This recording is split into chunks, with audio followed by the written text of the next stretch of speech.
All right, good morning and welcome to our second annual Recovery Summit hosted by the Adult Probation Department, the Senior Ex-Offender Program, and the University of California, San Francisco.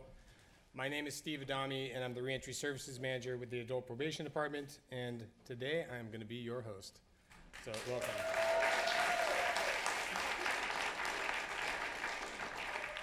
Before we begin, I want to recognize a few very special guests, some powerhouse women that run adult probation. First or second, I guess our chief is not here right now, but our first our chief, Karen Fletcher.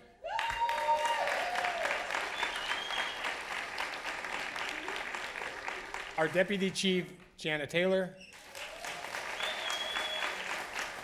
Division directors, Janine Tirado and Lee Hudson. And then the Reentry Division Director, Lauren Bell, who is outside. So today's summit has three parts. First, we're going to have a keynote address from a very special guest, Matt Berkey, and then Matt and Lauren are going to have a panel discussion, and then we're going to hand out some amazing awards to people who have made some incredible changes in their lives. Talking about addiction and drugs is tough. It's kind of divisive. People are kind of wed to their ideas of recovery and what it means. But it's hard conversations like this that really influence change. You don't need to walk too far from this library to realize that drugs are a problem in San Francisco. And I say that with the utmost respect. I get it. It's hard to quit. Life is difficult. People have been traumatized. It's hard. And I also say that as an individual who's spent the better part of 2 decades addicted to drugs, in and out of jails and prisons, and committing crimes. The greatest gift I ever received was in February of 2008 when I got clean and sober. And I didn't have this epiphany. I didn't go to a detox. I didn't go to a rehab. My story's a little different. I got sober in a set of handcuffs. And I went to prison. When I got out of prison, I paroled to a treatment program. And I just kind of put the pieces of my life back together and got some amazing opportunities because San Francisco is a very forgiving place. And I mention this not so much as in my story, but that change is possible. And you're going to hear from some people today that have just done some amazing work in their own personal life and are committed to the well-being of our city. So how did we get here today? We had our first recovery summit last year, and it was, for those of you that weren't here, it was heated. We had a discussion about different treatment modalities, and people are wed to their own ideas of treatment, and it was good. And I'll tell you why it was good. It sparked interest of people in the city to kind of get involved in this stuff. I mean, whenever you're walking down a street and people are just openly shooting dope, that's a problem. It really is a problem. And so we put together a working group, and from this working group, we've been meeting for the past year, and we'll be launching a survey early next week, and all of you will receive it. We're hoping to get 1,000 respondents, and then we're going to finish analyzing the data and then make recommendations about treatment and addiction to not only the Reentry Council, but hopefully the Health Commission. So look forward to that next week. And we're excited for today because Matt Berkey is with us to be our keynote speaker. I mean, it's an incredible thing. So Lauren, myself, and my colleagues, we oversee 30 or so programs for adult probation. In addition to the supervision work of our department, with the help of our chief, we fund $15 million worth of reentry services in San Francisco. And me and my colleagues are fortunate enough to be the stewards that oversee all those programs. And so we get wrapped up.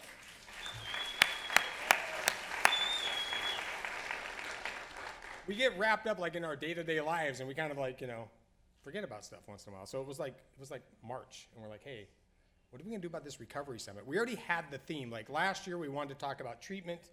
This year, we wanted to talk about how drugs impact families and loved ones. Like you always hear, drugs are a victimless crime. And I challenge you, after you hear people speak today and you see the panelists, ask yourself, is drug use really a victimless crime? So, crazy story, March 24th, I get a text message from one of my friends, and it's this article by this guy named Matt Berkey. I know who Matt was because I've seen him on TV, and I was just like, wow. So I read everything Recover, I read the article, and I was like, I text Lauren, I was like, hey, I know who we got to get to speak at our event. And so I went to work, and they were like, so who is this guy? I was like, he was a professional poker player. And they looked at me like I was a little crazy, and we read the article together, and they're like, wow, what a story.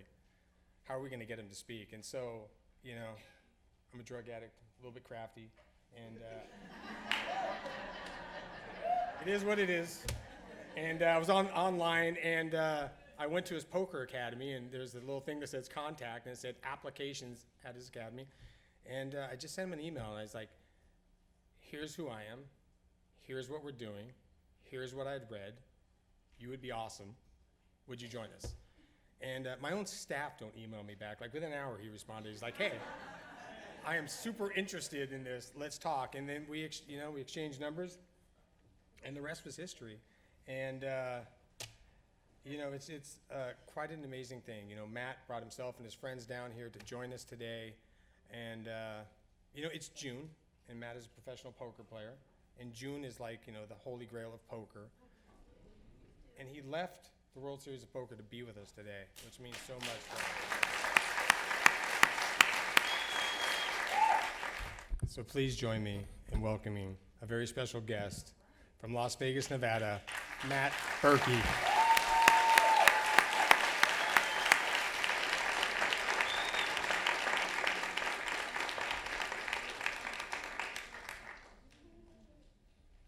All right, so I didn't expect to go off script so quickly, but my video kind of stole my own thunder here. The entire intro is just shot.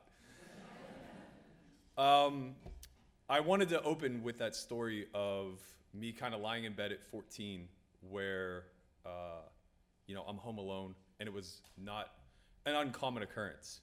It was pretty much the regular day-to-day activities, right? And, you know, when you hear that deep pounding on the door at 2 a.m., most would be startled.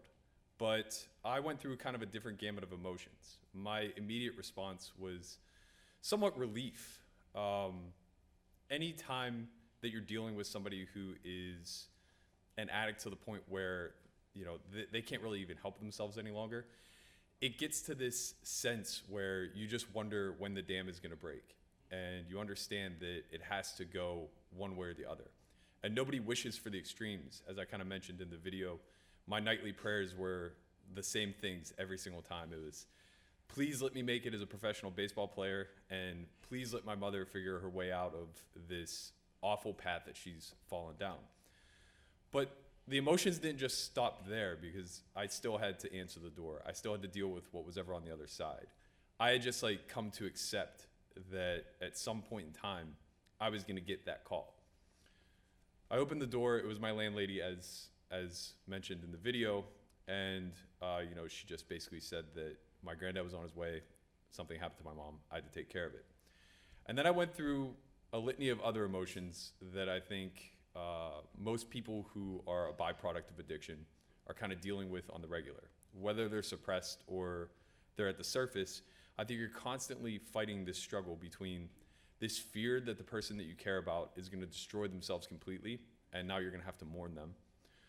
The sadness of the reality that it's completely out of your control, and that, you know, it's their cross to bear, not yours. Somewhat of acceptance, which was kind of like what I fell into at that point, where it was like, okay, I know something bad has happened now, and I'm just going to have to problem solve this moving forward. Deal with it, move on, and understand that, like, she's been long gone long before this. And then a certain subtle sense of relief where you recognize that the person you care about is suffering deeply, and that there's very little you can do to help despite your best efforts, and that there's this certain inner demon that they're fighting on the daily. And, you know, you kind of take a little bit of solitude in the fact that they won't have to deal with this any longer. So when my granddad finally arrived and debriefed me on the situation at hand, mind you, I'm 14 years old. By all accounts, he probably should have just taken me to his house, put me to bed, told me to go to school in the morning, and fill me in later. But this had been a struggle we've been going through for the better part of a decade. And, you know, he was well aware of my maturity level. You're forced to grow up fast. I was doing very adult things by the time that I was 7. I was often left home alone with my sister, fending for ourselves, making our meals, learning how to cook, clean, wash clothes.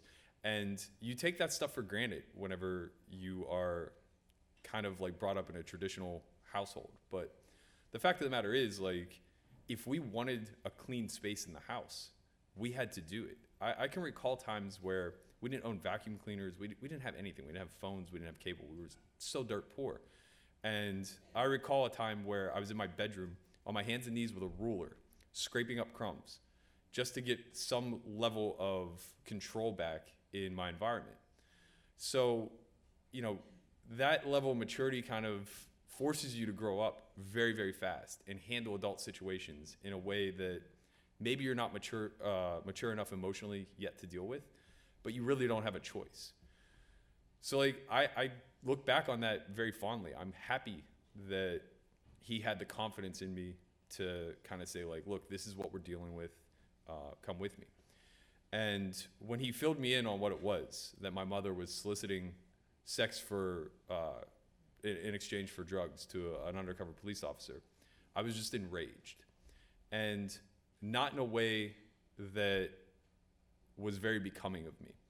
As an adult, I think I would have a different response, but as a 14-year-old, all that matters is your bubble. And that's all you're creating throughout the entire process of dealing with this other person's problem, right? I did nothing wrong from the day I was born until 14 when it comes to my environment, addiction, and all these other things. But kids are cruel. So my day in and day out was literally just trying to create an environment that fit the norm and trying to hide from basically anybody and everybody who knew me what my home life was like. So I couldn't have people over. I couldn't expose who my mother was to other people. I couldn't let them know that I was this poor. It's an unfortunate side effect of just growing up. We kind of tend to shun the outcast. And my entire goal was to fit in. So when I found out that she was in jail for something so silly and so ridiculous, I didn't lean on compassion. I didn't lean on empathy. I let it rage because she was bursting my bubble. This was going to be in the newspaper. People were going to find out. I lived in a town with one stoplight, and I graduated with 48 other kids. It's impossible to keep this stuff a secret. For better or for worse, I can remember being taken into the jailhouse and pleading with the officer not to put it in the papers. And, you know, he's an adult listening to a 14-year-old kid beg him where he's powerless because he understands the processes that they go through. They have to submit this stuff to the media. They have to do their job. And I can remember him saying, like, well, we'll use her recently married name instead of her divorced last name. And I felt relief all over again. But the thing that I really felt was that this was it. From that day forward, she was completely and utterly dead to me.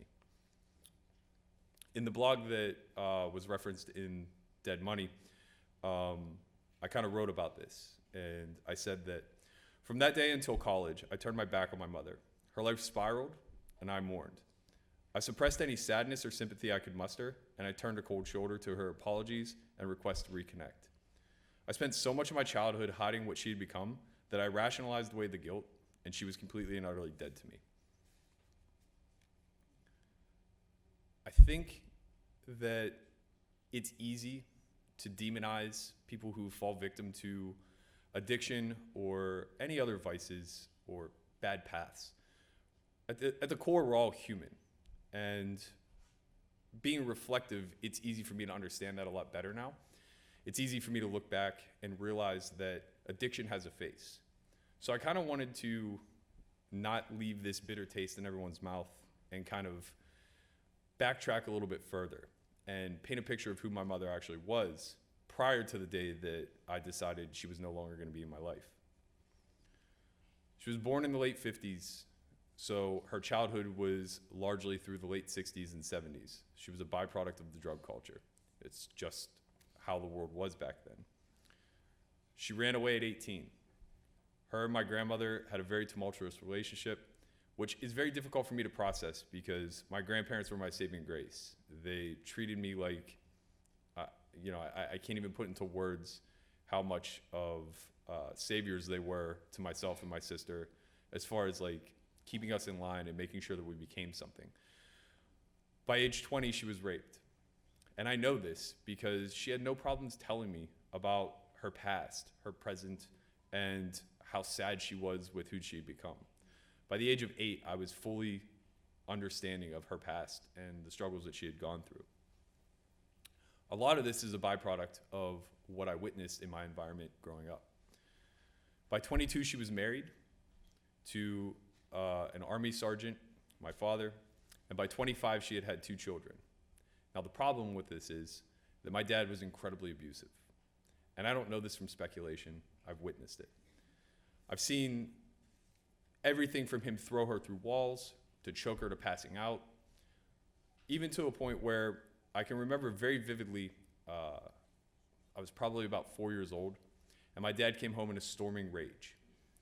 I don't know what he was upset about. It seemed to have something to do with dinner, but my mother was feeding me at the dining room table. And as he came in and went through his screaming fits, as we had often seen, it escalated very quickly. As she continues to try to feed me, he goes and gets a shotgun. And while I'm on her lap, he has it in her mouth. So to say that she was suffering through trauma and neglect and abuse is a very large understatement. Now, fortunately, he never followed through with any of these threats, but he did send her into a bit of a mental tizzy. It wasn't long after this that she had filed for divorce, and his countermeasure was to admit her into a psychiatric care. So her first stint in the psychiatric ward was around age 29, I guess. So I would have been about 5. She went in. Obviously, she's a victim of abuse, so she's going to have symptoms of somebody who's not all together. They immediately diagnosed her as being schizophrenic. They put her on antidepressants. They began to heavily medicate her. Somehow, by the time she got out, she was able to push through the divorce, found the strength to move on, and get out of that situation. So by age 30, she was living on her own with 2 children. She had never worked a steady job. She had no college education. She was completely unemployable. And we were very quickly stricken to poverty. Throughout all this process, she coped. It began whenever I was very young. Her and my father used to smoke weed pretty openly. We understood what it was. I knew what the smell of it was by the time I was 5. Leading up to her divorce and the psychiatric care, she had drifted into anti-anxiety medicines like Xanax and was often heavily medicated. By the time she had gotten the divorce and we lived on her own, she had graduated to muscle relaxers, pain pills, and eventually when we completely became poverty-stricken, she was dabbling in crack cocaine. This led to her first episode of psychosis. I can remember very vividly, after she had gotten remarried to also a codependent new husband who was a functioning alcoholic, never missed a day of work, also never failed to buy a case of beer. They had an unfortunate miscarriage. And I can remember she was of sound mind when it happened. She told me about it. And, I was young. I didn't really even understand what that meant. But one day I came home from school, and she was just on the porch sobbing. And I didn't understand why. As I probed her, I found out that she'd been going door to door through our entire neighborhood, asking if somebody had found her miscarried baby. She was positive that she actually brought it to term and somebody kidnapped it. So this led to her trying to find solutions through mental health, or I guess like psychiatric care. And they were never treating the root cause. They were never treating the trauma. They were never treating the drugs. Instead, they were leaning into it. They were giving her more medication. They were sending her on her way. She's there under her own volition at this point. So she would often check herself in and check herself out. And throughout all of this, I'm young.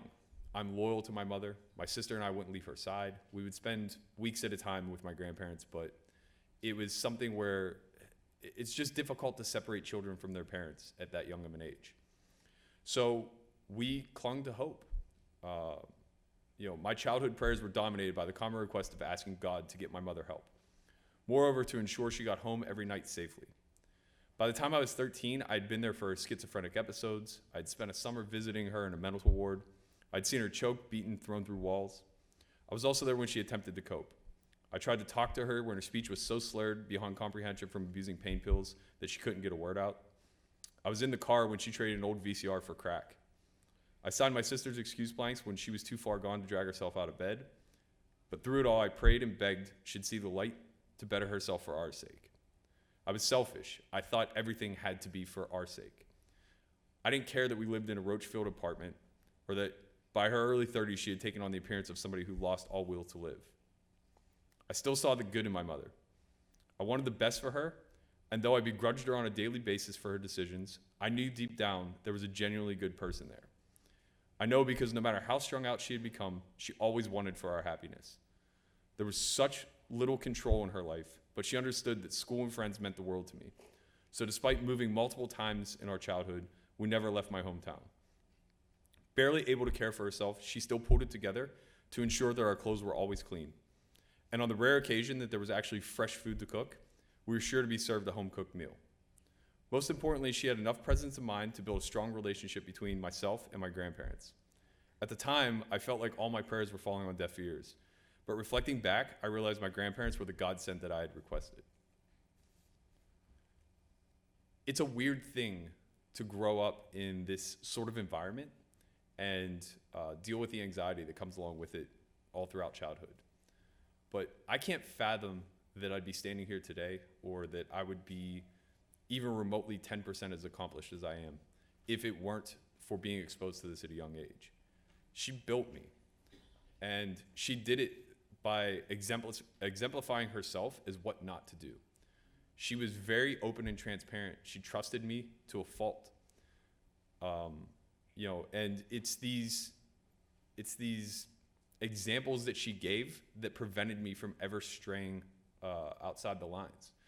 I saw life very black and white as a kid.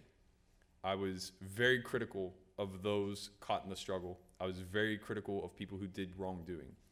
Drugs were bad. Stealing was bad. Anything immoral was bad. My moral compass was incredibly high. And a lot of it was a byproduct of recognizing what I hated about my mother. She was very vulnerable and transparent. As I mentioned, by the time I was 8, I fully understood the path that had led her to where she was. But I didn't grasp it. You can hear these things and understand that they're traumatic, but you can't figure out why an adult can't handle them. And lastly, she demonized her lifestyle. She was very quick to point out all of the pitfalls of the choices that she had made. She would point to her friends who would OD. She would demonstrate, how awful our life actually was because we were so poor and so full of, I guess, lack of hope for a better word, because of the choices that she's made. And she even would use scare tactics, which, when you're 6, work. She told me a story of how my cousin, when he was 16, was walking home from school, and older kids picked him up, threw him in the backseat of the car, and made him smoke weed. Now, looking back on this now, it's almost laughable.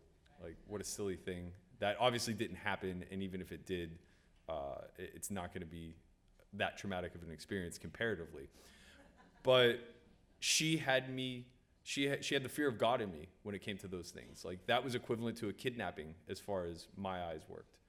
And, to this day, I've literally never used any sort of substance in my life. I've never smoked, drank, done drugs, anything along those lines. And people always ask me why. And they assume that it's because of my mother. And I'm sure subconsciously it is. She instilled this moral compass inside of me. But I've always been this way. I've never had this curiosity. And I like to chalk it up to I had bigger goals and aspirations than that. So, I wasn't going to allow myself to falter. And that may be true on the conscious level, but subconsciously, it was because of these methodologies that she instilled in me at a young age that made me recognize there was no coloring outside the lines when it came to morality.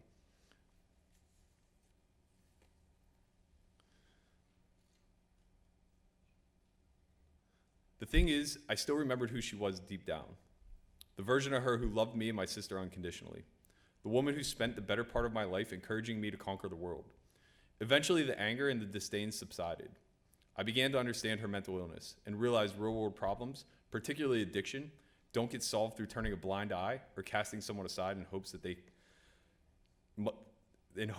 can muster the strength to fix themselves. Most can't. Still, for the past 2 decades, the most I could feel was sympathy for my mother. I remained incredibly guarded, feeling that if I became empathetic, if I extended too much of a helping hand, she would prey upon my generosity.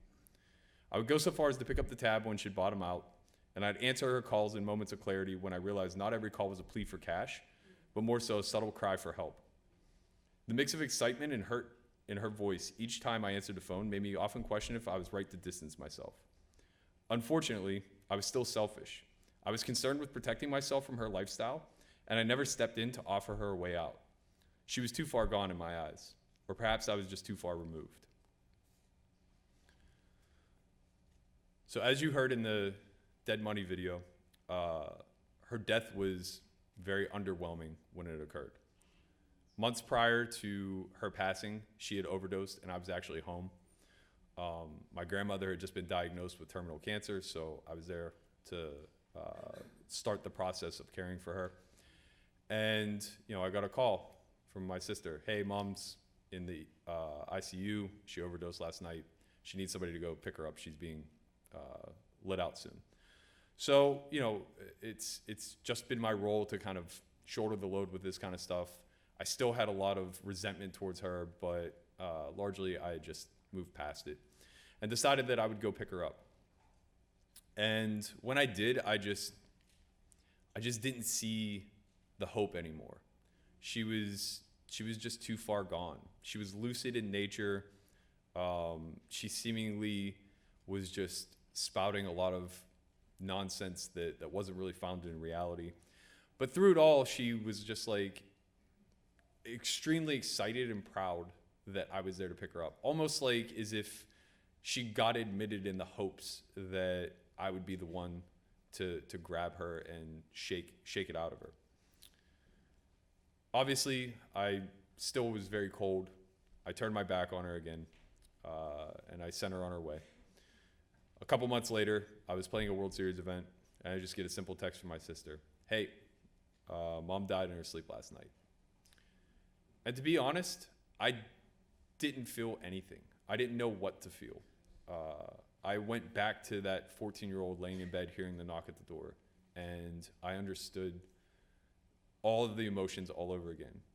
And I felt the acceptance that this was out of my hands and it was her cross to bear. And I felt the relief that she had spent 50 years battling this disease. And I felt remorse that I wasn't able to do more. Because at the end of the day, no matter how much we try, it's impossible to separate ourselves from the concept of control. And I wanted to control the outcome. I wanted so badly to solve her problems. Ironically, that's effectively what I do now. Shortly thereafter, I developed a company called Solve for Why, and currently it's just poker training, but I hope to graduate into much more. The concept behind it is taking grand, holistic problems and solving them from a why-centric point of view. So we try to find the root cause. And in poker, which is a very complex game, that can be difficult sometimes. My hopes are that that will translate. Things like addiction, world hunger, homelessness. All these problems don't get solved by Band-Aids. You can't just throw money at it. You can't just try to hold someone's hand through it. There needs to be a deeper meaning behind it and a way that we can ultimately come together to find a solution. In researching this, I came across a couple fascinating studies, and they kind of indicate that everything we know about addiction is flawed, or at least everything we think we know. Bruce Alexander, a professor of psychology in Vancouver, in the early 70s began running addiction studies on rats. In the first study that he ran, he took one single rat, put it in a cage, and gave him two options of water bottles. One was laced with cocaine, the other one had nothing. Within a matter of days, the rat always overdosed. No matter how many times he ran the experiment, the rat would always choose the cocaine water. And from that, he began to recognize, or at least he thought, that meant that there were chemical hooks in the drug that were forcing this rat to choose poorly over and over and over again until death.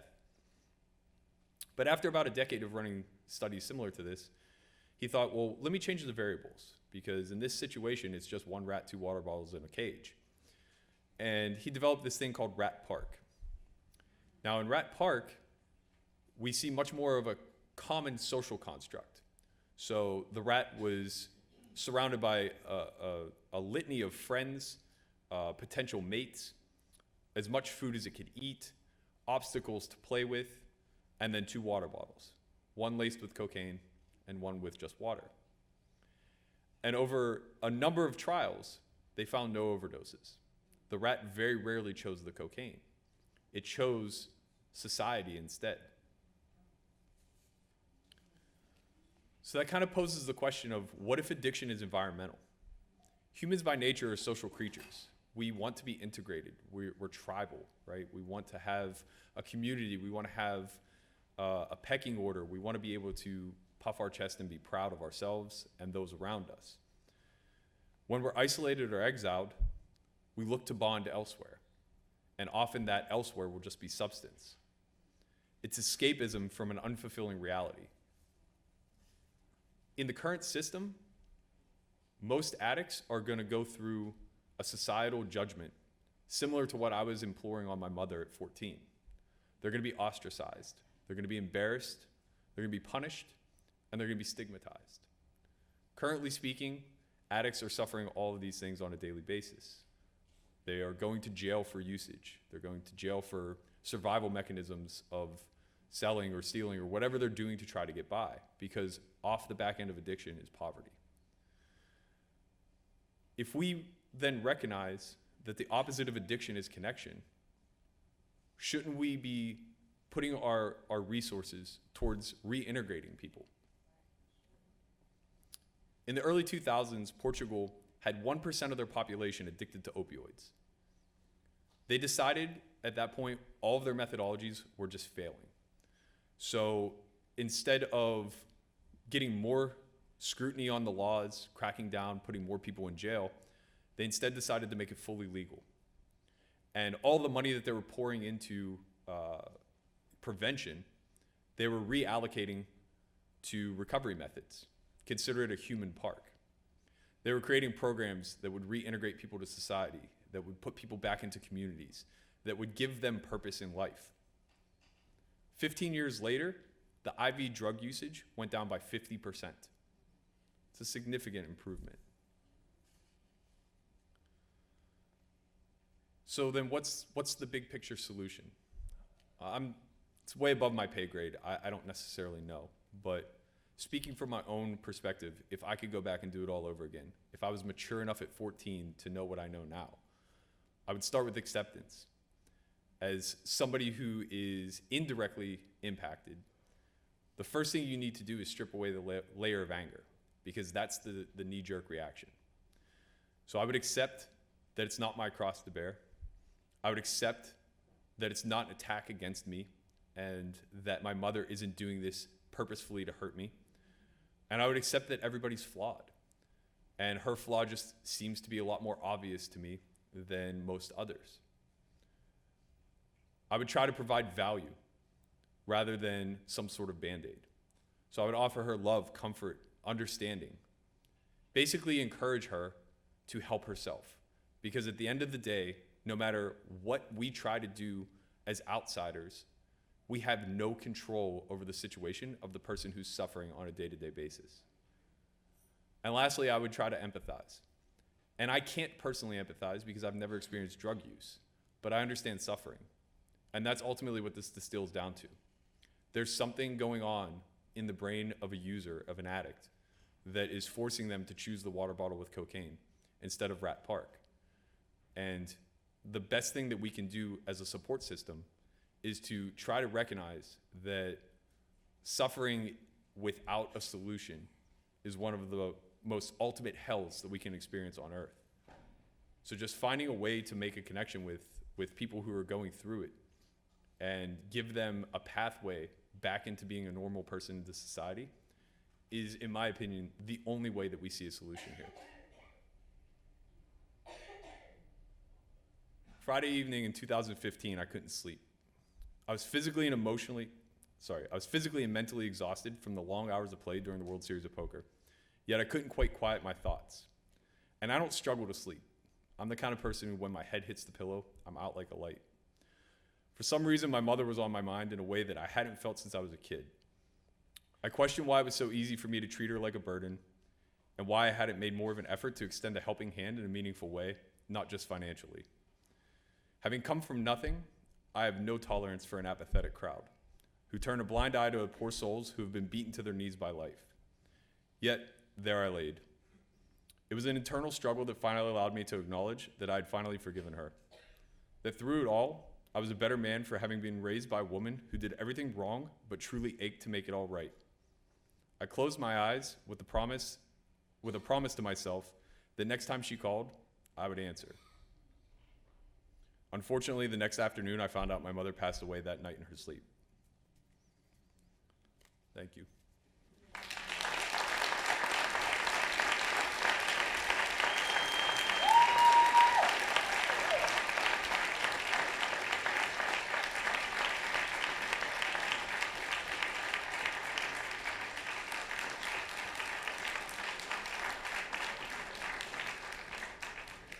Let's give Matt a round of applause.